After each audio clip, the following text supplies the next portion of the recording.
listeners and viewers for making our podcast so successful. I am super excited the direction that we're headed, and super excited for all of our guests and our upcoming guests and our past guests.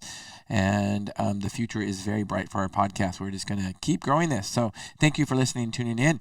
Today, we have Tara Miller. She's a psychotherapist way up in British Columbia, Canada, and we were talking before the show, and she is blaming us for all the smoke that she has in her area. Usually, the past few years, it's that smoke coming down from British Columbia, getting to all us Washingtonians, but now it's us. So the wind shifted, and it is going up her way. So let's just pray for all the firefighters and all the first responders, and that they get these fires out. I heard cooler weather and possibly even rain or snow in some of those areas is predicted, and let's just hope for that, because that's really the best way to put out a fire. So let's just hope and pray for everybody's safety. So Tara, how are you? Welcome to our show.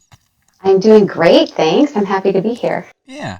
Well, I'm so glad we connected. We connected through a mutual friend, and I was looking for some kind of mental health counselor, and you're going to explain exactly what you do. But I'm going to introduce you a little bit and talk and then let you go. But you specifically do SRT counseling as a psychotherapist, which is self-regulation therapy, and you actually have some personal experience with that. And that's kind of how you overcame some physical issues through SRT, and then it helped you so much you decided to go on and further your education and become a psychotherapist specializing in SRT. So can you tell me that story? I can. And it's interesting because a lot of people go into mental health because of mental health symptoms. And we kind of have a history in mental health of chasing the symptoms to see how we can reduce the symptoms. And my story was a little different. And it really has opened the door for other people where their complaint might be physical.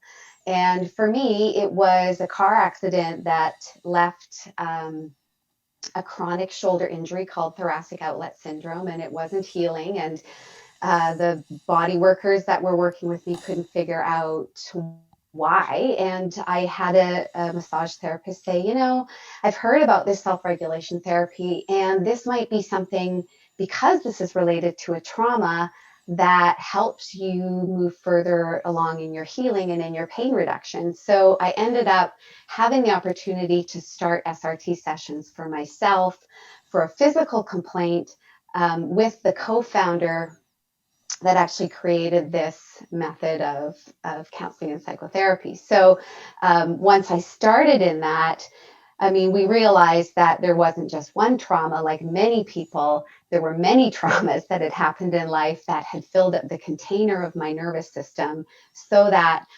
one thing happened, like a minor fender bender, and the system was so overwhelmed, it lost really the capacity to discharge that extra activation, come out of fight or flight. I was really stuck in fight or flight for probably many years, and didn't know how to come back to a healthy baseline or homeostasis where my body even knew how to heal. So part of that process was looking at, we could work through the car accident in a very specific mind, body, gentle, connected way. But what was happening also was that there were many things in the container that still were useful to be addressed. And so in the course of that year, the car accident was really the most minor thing that happened. I had had a kind of a lifetime of a lot of medical surgeries and medical issues. I was kind of a sick little kid, came into adulthood, had this car accident, thought I was a really high functioning person, didn't really have mental health symptoms that I was aware of, and just lived a life where I felt like this was normal. So I had this car accident, and in the course of a year, it was like a domino effect of multiple other things that happened that really charged the cooker, really. So there was the car accident. After that, I had a very serious MRSA infection that became quickly life-threatening and very overwhelming. I had just gotten a divorce. I had two very small children, 3 and 5. 2 months later, my son was in the hospital and they thought he might have early stage leukemia. So I'm a single mom. I can't work. I'm in pain.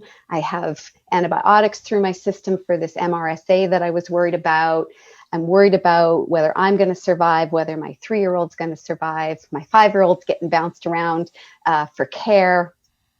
And it turned out he didn't have leukemia, but that was after 2 weeks in the hospital of really them trying to figure out what was wrong with him. And then after that, there was more. There just kept being more. There was a double pneumonia that happened after I finished the antibiotics for the MRSA. And then we completed that year with the kid's dad, my ex-husband, committing suicide. So one trauma seemed to, it was a wildfire of other traumas that just happened to happen in a very short period of time. And I was so lucky that it was the shoulder injury that sent me to this SRT founder to start doing the work, because then as these other things happened, my nervous system was so full that the medical professions wanted to over-medicate me, diagnose me with everything from PTSD, anxiety.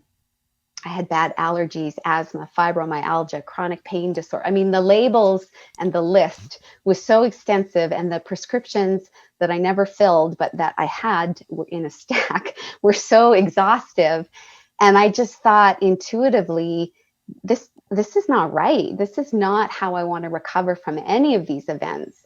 But this is not going to help me get through to the rest of my life, be the parent I want to be as resilient as I want to be. And so I did that work with self-regulation therapy to progress from all of those events, really learn how to regulate my own nervous system, learn how to build resilience. And then in the midst of that, decided when the car accident settlement came through, what a great opportunity to go back to grad school, retrain, and do this with other people. So I went to Gonzaga, got my master's, and opened a practice to work specifically with trauma and lots of people in the similar situation. Wow, that's a lot to go through for sure. And that was in a period of like 3 months too, correct? The whole thing was about a year, but the illnesses and the really that life or death awareness was a 3-month period of time. Okay, wow. Yeah, so I'm assuming during some of this, did they ever label you PTSD? Was there PTSD from any? Yeah, I would think so. Right, right. Yeah. And of course, Janet and I are pharmacists, so we know all about the drug therapy. Well, I'm not going to say all about, but we know about drug therapy, and it is very common, whether it's a physical ailment or a mental ailment. What do? You go to a traditional doctor, and they just prescribe another drug. It's either another drug or surgery. Yep. And so you decided to go another route. You wanted to basically fix the problem instead of just treat symptoms. And kudos. 100%. Right, and kudos for you. So that's a great story, Tara. And if anybody has a story like that or they have questions for Tara, we are taking callers, 509-537-0411. We'd love to take your call over the airways today. So, Janet, do you have some comments or questions for Tara? Well, Tara, I'm sorry that you had to go through all that, but it also looks like that could be part of blessing in disguise as well, as far as giving you a direction to move forward. So can you share a little bit about the training? Because I'm sure a lot of people are very interested in that, because we always think about mental health counseling, but we have our own perspective about what that would be. So maybe you could enlighten us. Sure. Well, the training for SRT, I did it at the same time as I did traditional school at Gonzaga. And that too was a blessing, because it taught me techniques and science and things that I use in my practice daily that I wouldn't have learned otherwise. It wasn't part of that curriculum. And some places are adopting it now, but at the time, it certainly wasn't part of traditional counseling training. So what I did as part of that was continue on with as much as I could get out of the SRT, including helping to train others. And a lot of it includes, you must get your own work done while you're doing the training. So they don't have a bunch of trainers that are doing the training. It's the co-founders have created this. They're very meticulous in making sure that the people that are learning this modality have done their own work, because there's always potential for harm. So they want to make sure the quality is there. They want to make sure there aren't people that are taking this training and potentially making people worse. And so that's the SRT becomes part of the training. There's heavy neuroscience learning as part of it, and then all of your practice is supervised, so that there is that sense of practice, learning and practicing how to do this in the best possible way for people. And it really is that mind-body connection of taking what we know about the nervous system, which is everything's connected, and understanding how the body and the mind are impacted by trauma, just like animals are impacted by trauma, how we hold trauma and how we heal from trauma, and using that to create a much different paradigm than what traditional psychotherapy, which is a lot of talking about the trauma, has had before. So tell us a little bit about the details of what is SRT. And I know there's a lot of science behind it, but tell us about the details. What you would do with a typical patient to, to train their mind and body into with SRT.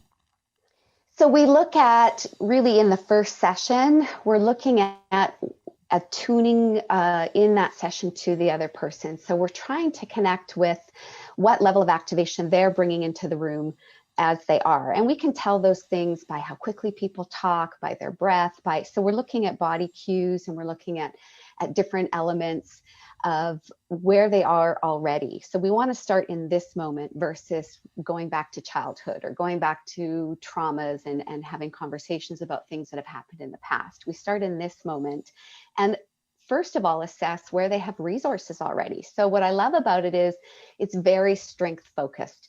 Everybody has positive attributes, resilience innate in them.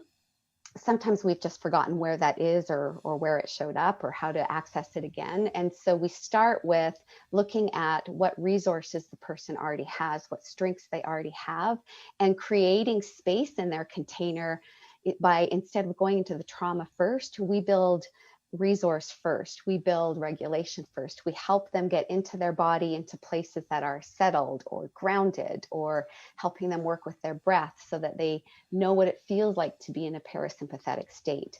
And then building resources so that when we start working on some of the more serious events of their life, they already have something to draw on and draw off of. And we're always connecting everything that we do from the story or from the talking perspective to what's happening in their body, and educating them along the way, which is every thought that we have, every memory, everything we talk about lights up the brain as if it's actually happening, and releases all of those neurochemicals and impacts the entire physiology.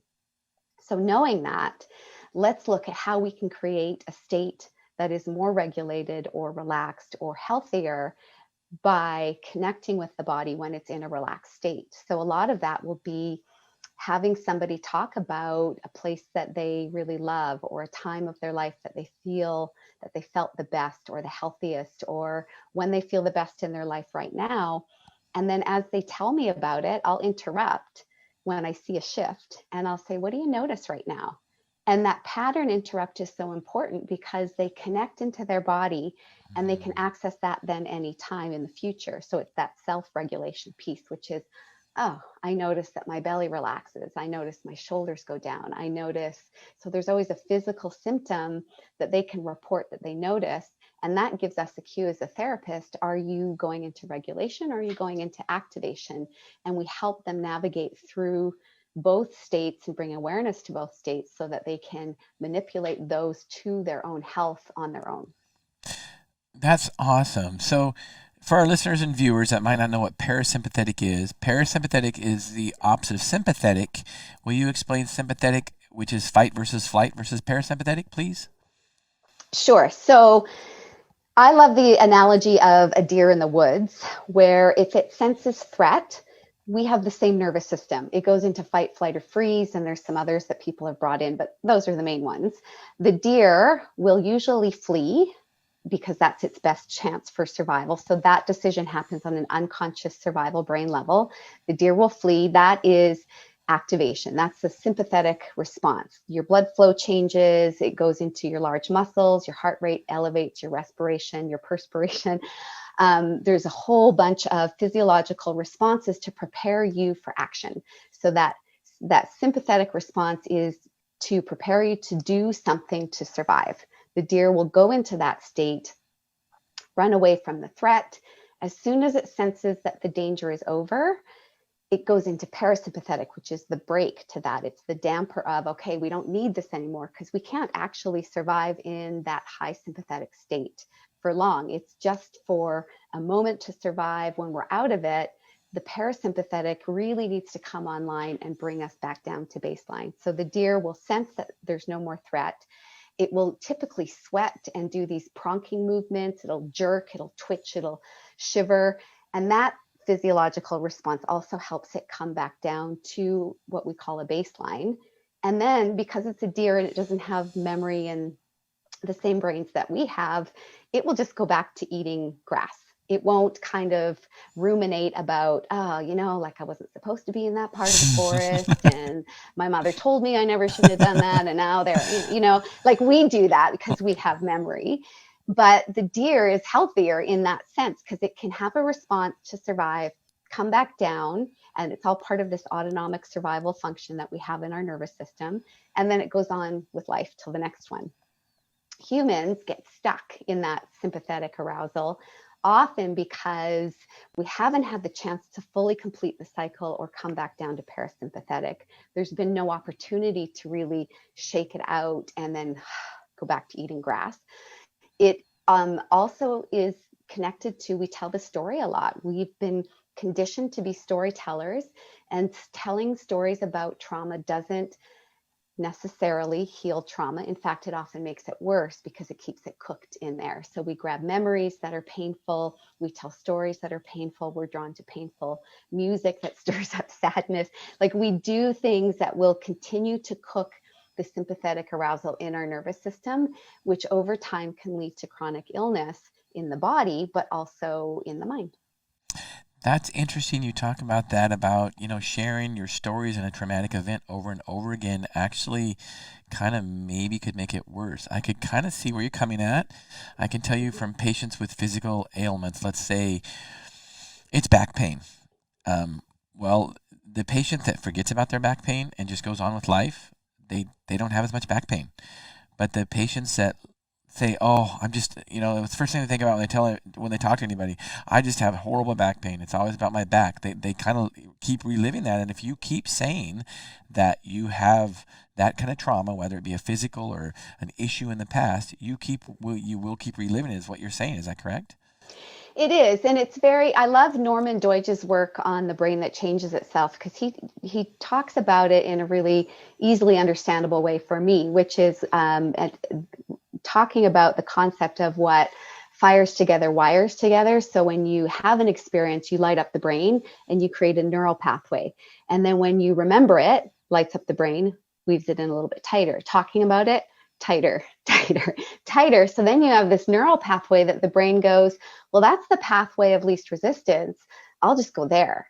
So it's a way that we naturally can increase the longevity of our own pain, because we don't know any better, but we can actually consciously increase and wire and fire together over time in the wrong direction as well. And the good news with that is, because of that concept of how we create neuroplasticity, how we create new neural pathways, we can do that in the healthier direction by wiring and firing in ways that are more resilient, that are healthier, create new pathways. And then it's not so much work. You don't need all the tools and the coping skills if you create new pathways in the brain, that then the brain just goes, well, that's the new path I'm going to use. I'm going to imagine, just guessing here, that a lot of addictions are manifested in that way because it's the path of least resistance. True? True. Yeah. Janet, do you have some comments or questions for Tara? Well, I do have some questions for you, because in my lifetime, I know of individuals. I had a friend who grew up and she had a traumatic injury when she was like in the 5th grade, 4th grade.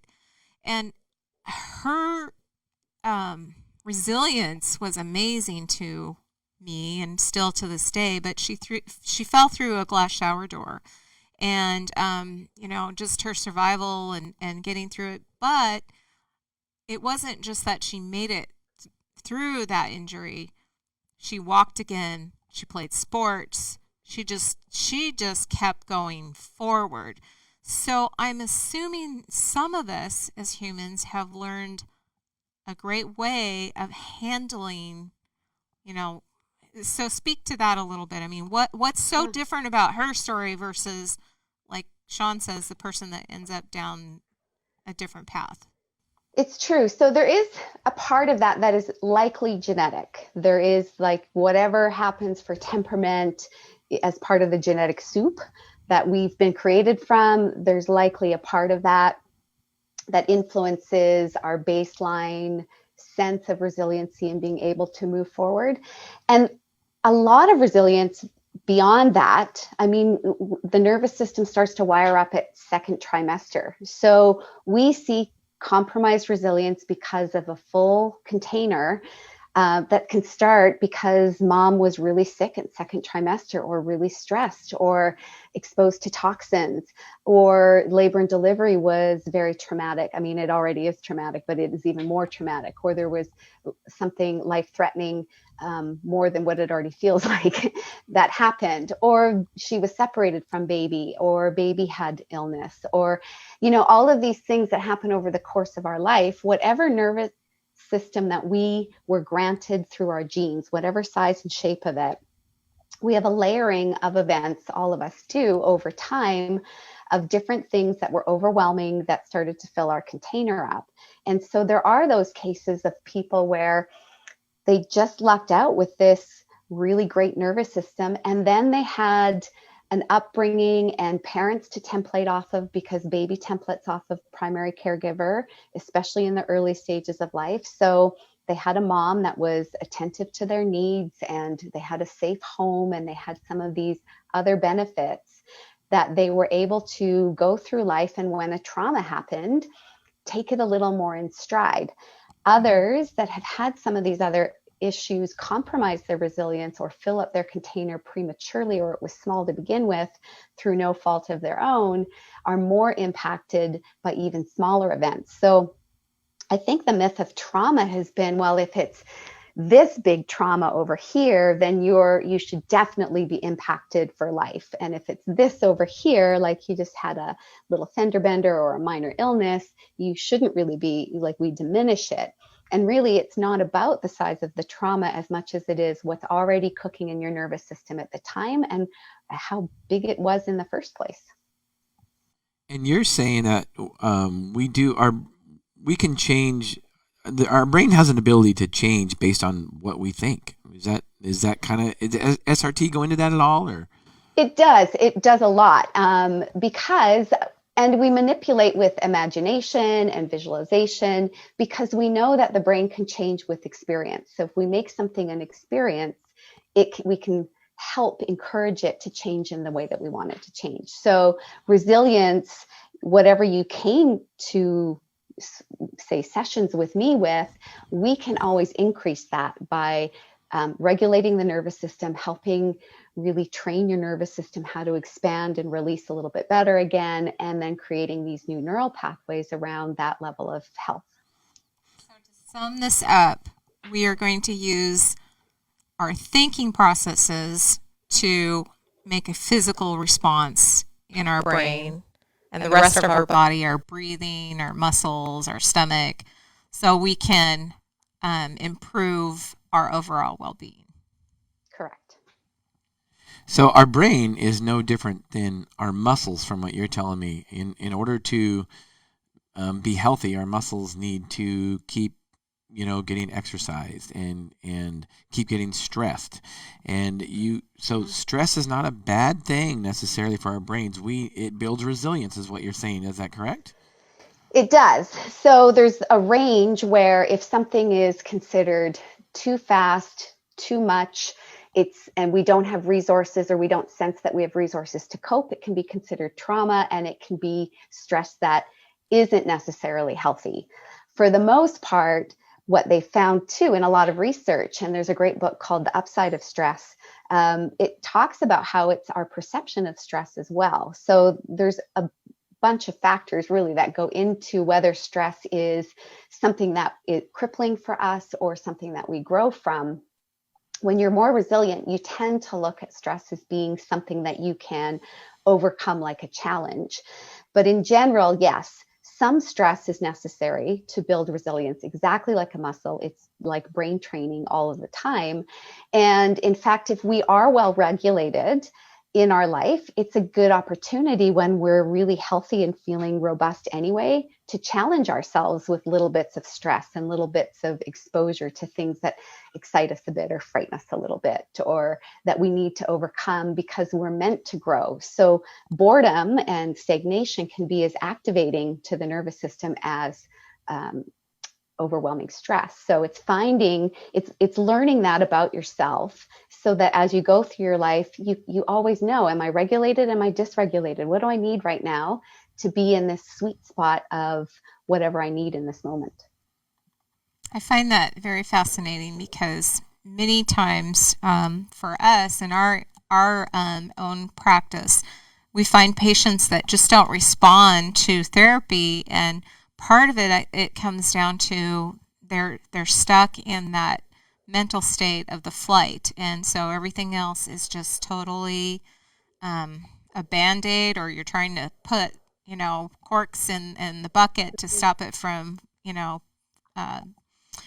just dumping out of the bucket or pouring out. So many times there's probably certain clients that stick out in your brain as being a success story. And so would you touch on a couple of those that we can relate to and be glad that they have moved in the positive direction? I can speak to flight a little bit too, because fight and flight show up in specific kind of cues in the body in sessions. So people will have TMJ, or they'll clench, or they're when we're talking about something and I say, what do you notice? They feel activation or energy in their hands. With flight, it's often in the legs. So because that activation is so physical, we'll actually work it out in the mind-body connection of, how do you notice feeling like you want to run right now? And it's always energy in the legs. And then we'll imagine what would be the optimal way to actually run this out. Where would you go? Can you feel the rhythm of it? If they imagine it in their mind, they release a ton of heat and a ton of energy. They come back down to this baseline, and then they're more receptive, as you were talking about, to some of these other suggestions, because they're not in that fight or flight where their frontal lobes are really offline and not able to receive new information or learn. We work it out in that way with both fight and flight. And once they're in that place, they have space to entertain new ideas and options. So that's a cool part of the work, because when you see all of that energy leave and you can connect with them and they can see that they're in a different physiological space and they're relaxed, they suddenly are more open to places where maybe their whole life they have been shut down to. Yeah, that, I can tell you that, personally, I can feel some things trigger me sometimes, and I have some of those tendencies when, I hear about something or I see something, and I think, when you look at some people's personalities, there's always different ways of dealing with it. And I think, some people have to be a little bit more activated, a little bit more sympathetic at times, and maybe it's because of past traumas in their life that they're trying to overcome, and so they feel like they have to have that adrenaline rush all the time, or entrepreneurs and athletes are great to work with because but there is a sweet spot where they do operate and perform their best at, and helping them find that and knowing that they can be healthy and come back into a relaxation response to recover from, but then they can manipulate their own state to perform, and it's still in the healthy range, is really quite exciting. But it's not what I would say would be my favorite case studies, which I can tell you a couple of those if you'd like. Yeah, let me comment, and then we'll go into your case study. I want to hear about your case study, but I think one thing we talk about in this show quite often is there's really three things that we can do to keep our bodies healthy, and that is eat well, exercise, and rest. And that not just physically with our physical body, but our mind also. And what you are saying really hits that home, is that, yeah, we need sympathetic responses. We need to go off the deep end every once in a while. We need to have, the hit of dopamine, the hit of epinephrine. We need that stuff, but we also need to come down to recover. And an athlete will never ever perform very well for very long if they're on the sympathetic activation all the time. They need recovery for their muscles, their physical body, but their mind also. Mm-hmm. We could all benefit from the sports psychology used for athletes, because we all need it for life. And that program and that practice of being in the flow of moving into the other and kind of knowing yourself that way is so valuable. So tell us, go ahead, Janet. I just have to interject that. One of the things that we've been doing during this kind of lockdown has been, we've been watching some athletes, and one of the comments that was made about Michael Jordan is that he was always in the presence. So, there's something to be said about athletes and even successful entrepreneurs, that they've learned to be in the presence. So they've taken away all these other things around them that can negate their performance and become so razor sharp that they're able to execute, because they've been able to say, nope, this isn't mattering right now. I don't care about this. This is where I'm going to focus in. So that is true, I think, for most of us. That somewhere along the line, that would be a wonderful coping skill on a daily basis, Well, and really, it all comes down to the deer analogy. When you think about it, if a deer's out in front of a car and it decides to run, it doesn't care about anything else around it. And that's what a high caliber athlete, thinks. It's like, okay, it doesn't matter what is going on right now. I need to score that basket. And, so, and we need that, but we also do need to come down. So, yeah, that's great, Tara. Thank you for that education. That's awesome. So tell us about your case study. You've got a really good case study you'd like to share with us. What is that case study? It's one of my favorite, and it was one of my first right when I finished my practicum. So anytime you're new to a profession, you're very eager and you're nervous a little bit at the same time. And this was a very complex case. And I made sure I got really responsible supervision throughout, because it was so critical that there was the do no harm as part of it, and that I was giving this person really the best of not just me, but the lineage of anybody behind me. So it was a process of, this person had been a nurse, had been diagnosed bipolar, had a history of childhood sexual abuse. And I saw her when I was working exclusively in a sexual abuse center. And she had a substance abuse issue and some addictions and disruptive relationships, and basically had come to see me fresh out of being discharged from the hospital for a manic kind of psychotic break. So if you're new to a profession, this is the case that you really don't want coming through the door in your first week. But it ended up being really such a beautiful process, because it was an opportunity to use self-regulation therapy exclusively in the work with her, and week by week work to regulate her nervous system, to really forget about all of the labels that she'd been given, and to just sit there and get into the flow of the work. And she wasn't expected to ever return to work again. She wasn't expected to have successful relationships. She was on 5 to 7 medications, psychoactive medications at a time. We worked together, and in 10 sessions, she was approved to go back to work as a nurse, because she was exhibiting such signs of health. She had reduced her medication by half and eliminated 2 of them altogether. I followed up with her as part of this process. 2 years later, she had been promoted to a supervisory position, certainly had no addiction or substance issues, had gotten married, was planning on having a baby, and was down to just 1 medication, and living a life that she actually never imagined was even possible for her. Which every time I tell the story, I get a little emotional about it, because there's so many people that have been given a label based on symptoms or presentation. And that's who you are. And that's the identity you create for yourself, but also the one everybody else gives you.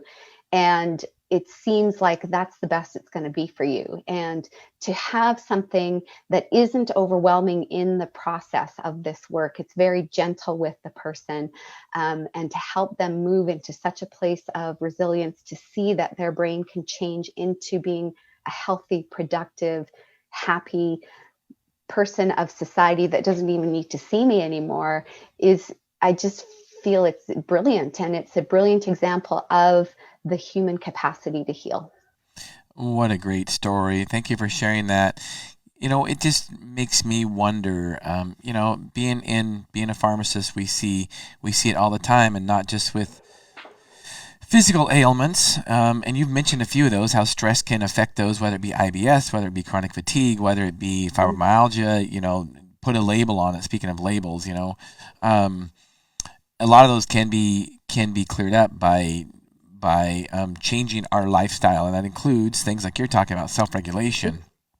But you do see it in mental health patients many times, the ones that they'll go in and in another month they're not doing very well, they're not doing any better, so they add another medication.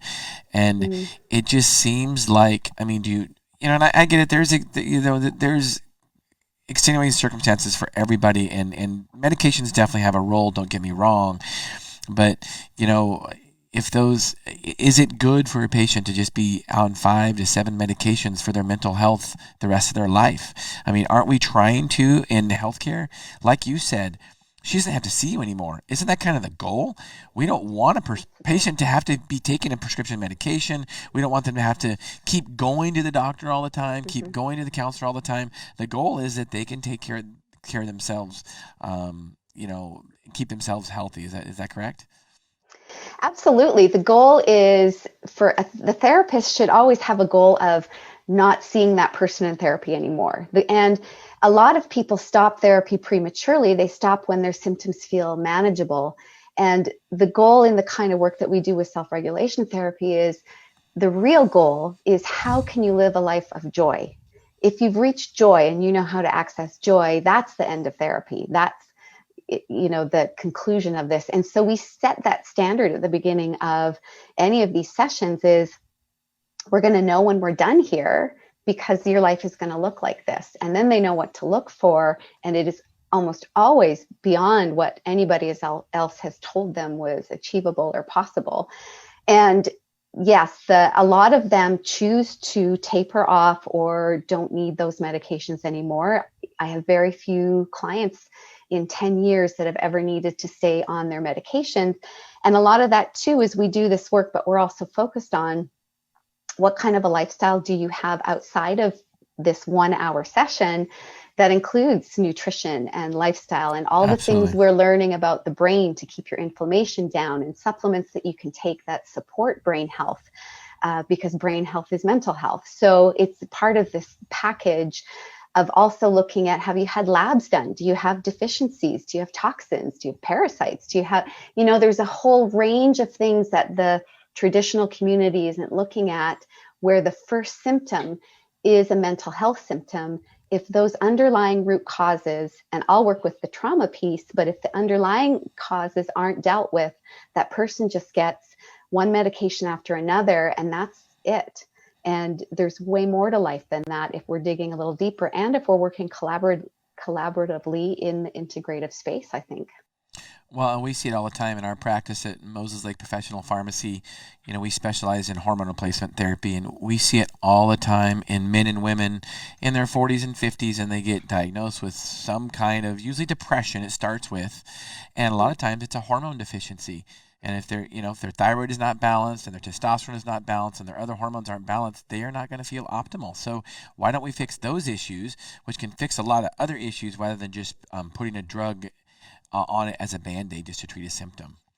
Or even seeing a therapist for a symptom, when really the endocrine system is going to trump anything I do in session. So If you need your hormones balanced, let's get you to the best people to do that, because then you might not even need me. And if you do need to see me, it's going to be a much shorter experience to get you to be where you want to be. That's right. All these pieces of the puzzle have to come together. It's not just one thing, Yeah. but the whole goal is to get the patient to be able to, be on as few medications as possible and regulate themselves, and that is through nutrition, diet, recovery, sleep, and exercise. Exercise. I've said it before on this podcast. Exercise is the best mental health boost ever invented. Absolutely. Ever. Especially, some kind of HIIT therapy. If it's intense exercise, there is no better drug than that for sure. Mm-hmm. So you have another great story about, maybe even a few of them, if you could share one of them, about postpartum. You've had some great successes with some women postpartum. Tell us about that. I have, and I love those pieces because you know that the mental health future of that baby as it grows into a child and adolescent is templating off of that mom. So if mom is suffering postpartum, it's impacting the way that the baby's nervous system is wiring up. And so that work early on, as soon as it's noticed, is so important because it can change everybody's life right from the very beginning. I had one client that I had worked with her postpartum after her first baby. And then when she wanted to have her second, we did some prep work for while she was prenatal. And we had a game plan for if things were optimal and everything was great. And also if things were not optimal, focusing on the optimal outcome always, because then you have a better chance of getting Absolutely. it. But in this case, she did have what was looking like it was going to be psychosis at about the day 2 or 3 postpartum. So instead of she had a lot of pressure to go on medication right away, and she was very concerned about that. And I said, and I don't make house calls by practice, but I had a history with this patient, and I went to her location and we did a session, kind of like an emergency session on the spot. And a lot of it was helping her recover and come out of the trauma that was the labor and delivery, because there were some complications at the end as well that kept her stuck in it. We worked through that trauma, brought her to a conclusion of it. I saw her nervous system start to settle. And then I had her husband hold the baby, who she hadn't even wanted to hold at that point. And as she was starting to kind of come into that parasympathetic, relaxed response, much healthier state, the husband handed her the baby, and they both just kind of went, their breathing shifted. They started co-regulating off of each other. You could see the animal innate co-regulation that happens, the health of her system now imprinting on the baby that had been upset because of all this, and watching both of them settle and come into this baseline was life-changing for me to witness. But from that point on, she only needed 2 more sessions, and really it had resolved. So it wasn't a situation where she needed to be admitted into the hospital, which is what they were worried about. She didn't need to be on antidepressants. She was able to avoid any chronicity in that area. And she and the baby continued through those months in a very healthy way. The baby slept great. The baby wasn't agitated.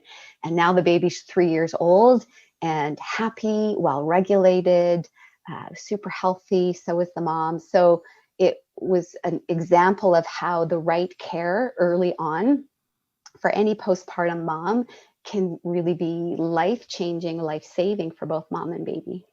Well, and you mentioned how, the mom and the dad, they just went, I got to think. Yeah, I got to think. Yeah. I don't know if you could see it, but I got to think the baby did the same thing. The baby knew exactly well, that's what I meant. was going on. Yeah, the baby went. Oh, yeah. And it was like right. the whole room decompressed.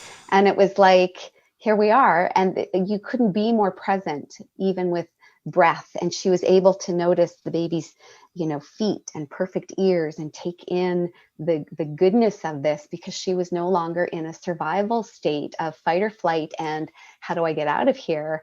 And none of the guilt that came with it, because we were able to really quickly get her back down into a baseline that was healthy, and the baby followed suit. And it was one of the most beautiful things I've seen. Wow. So Janet, as a mom, do you have any comments on that? I do, because, many times as a parent, we get thrown things to us, whether maybe your child is going to have a surgery or something that might be traumatic in their future. And we know as parents that we need to prepare, but it's a very difficult moment. So I'm sure there's some things that we can learn along the way as parents to be better parenting in those cues. But a lot of times we just kind of plow through it. We just have to walk through it. But what would you say to the parent that, their child's facing an event, they're going to have a surgery or procedure, or, something traumatic is on the horizon? Well, I've had that with my son when he was 3. And, and I remember, and for me, it was intuitive. And I think that was really lucky, wherever that came from. But there was an intuition of, this must be really scary for a 3-year-old. Right. And I'm an adult. And so I really need to use all of my resources to not lose it here, and to be positive and optimistic and forecast only good things and allow only positive things into this room.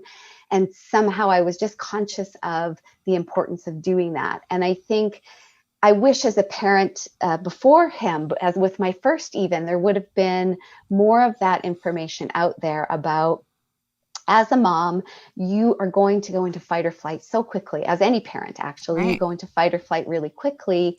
Here's some things that you can do to just be aware of that. Because once you bring awareness to, I'm getting activated, I'm going to charge, you can start to use tools and to use practices to bring yourself out of it, and really keep that separation of, what's the energy I want to imprint on this child right now. And the more you're aware of it, the more you can start to have a sense of controlling it, or getting professional help if you need help to do that, so that your kids are not carrying your activation into their life as well as their own.